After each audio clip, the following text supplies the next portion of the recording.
Donc là, on est devant le Newland T7040 hein, que tu as depuis combien de temps? Ça va faire 2 ans. Ouais. Et tu fais combien d'heures avec? Ben là, il fait 600 heures par an. Qu'est-ce que tu fais avec? Ben on fait beaucoup de... En fait, on l'a acheté, c'est pour beaucoup de charrois de lisier. On est à peu près 1 mois par an en charrois de... Ouais, avec une parce que bon, t'es éleveur de porc. Hein.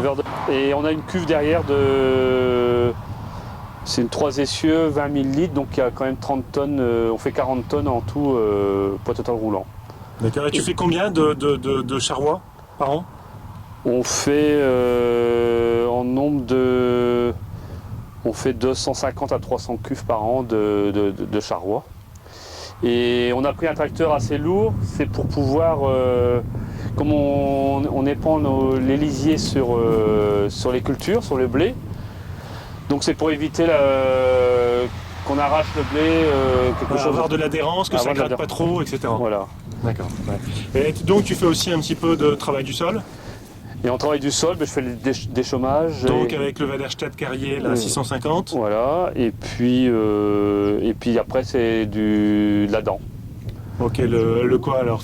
C'est soit on a un bonnel à queue de cochon, quoi, ou un smaragd, mais c'est pour vraiment aller en profondeur. D'accord, pseudo-labour quoi. En pseudo-labour.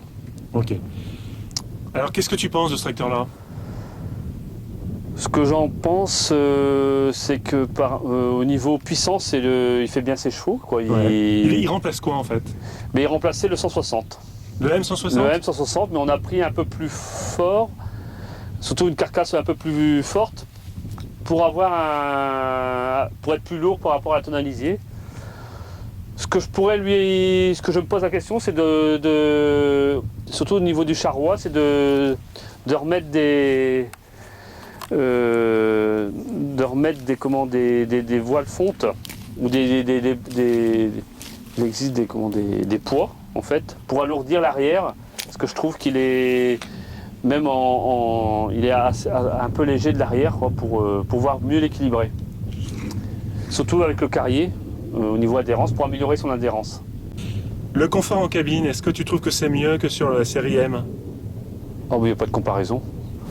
Si, il est très confortable. Sur la route, par contre, en charroi, la cabine elle a tendance à basculer à droite à gauche. Et des fois, pour celui qui n'est pas habitué, on peut donner des coups de volant pour essayer de rattraper. Alors que c'est que la cabine, quoi. Alors que c'est la cabine. C'est un peu le... Mais ça, c'est une question d'habitude, quoi. Est-ce que tu modifies la voie? Non, je ne l'ai pas modifié parce qu'on l'a réglé pour...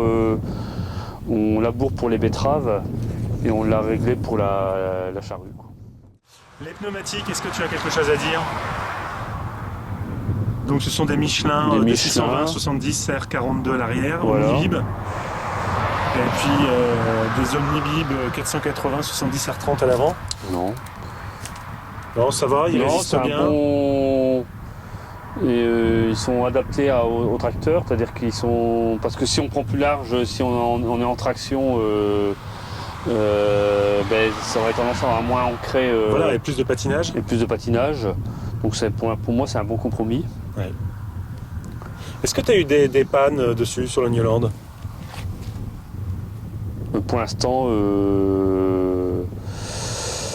j'ai eu un problème, mais là c'est plus un problème de gasoil, un problème d'eau dans le gasoil. Et j'ai eu un ou deux injecteurs, mais c'est pas le fait du tracteur, c'est plutôt le fait du gasoil. Tu as changé tes injecteurs? Et j'ai eu un problème d'injecteur, oui. 2 injecteurs. Mais ça c'est plus un problème de cuve, à gasoil.